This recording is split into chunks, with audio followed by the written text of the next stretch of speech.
Reaksi oksidasi dan reduksi obat di dalam tubuh.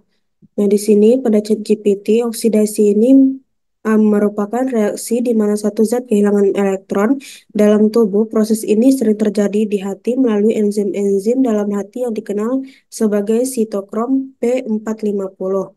Oksidasi dapat merubah obat-obatan menjadi metabolit-metabolit yang lebih mudah diekskresikan oleh tubuh, sehingga memungkinkan tubuh untuk menghilangkan obat-obatan tersebut dari sistem. Oksidasi juga dapat mengubah obat menjadi bentuk yang lebih aktif atau kurang aktif secara farmakologis. Nah, kemudian reduksi ini adalah reaksi di mana suatu zat dapat mendapatkan elektron. Reduksi juga merupakan proses yang penting dalam metabolisme obat. Contohnya, beberapa senyawa dapat mengalami reduksi di dalam tubuh untuk menghasilkan metabolit-metabolit yang kurang toksik atau lebih mudah diekskresikan. Nah, struktur kimia yang rentan terhadap reaksi oksidasi dan reduksi ini seperti gugus alkohol, OH rentan terhadap oksidasi menjadi aldehida atau asam karboksilat. Kemudian gugus amina NH2 dapat mengalami reduksi menjadi amin sekunder atau amin tersier.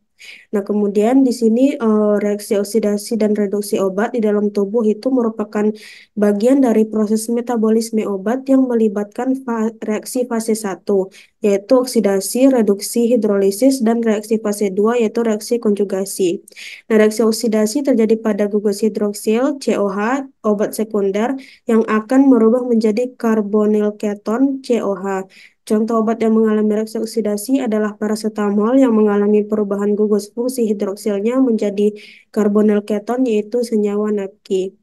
Nah, kemudian reaksi reduksi sebaliknya mempunyai peran minor dibandingkan reaksi oksidasi dan melibatkan enzim NADPH CYP450 reduktase. Reaksi reduksi meliputi reduksi aldehid dan keton, reduksi nitro, dan reduksi azo.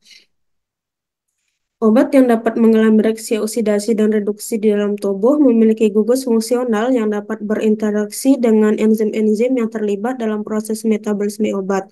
Struktur kimia obat yang dapat mengalami reaksi oksidasi dan reduksi terdiri dari gugus hidroksil, nitro, azo, aldehid, keton, dan juga karbonil.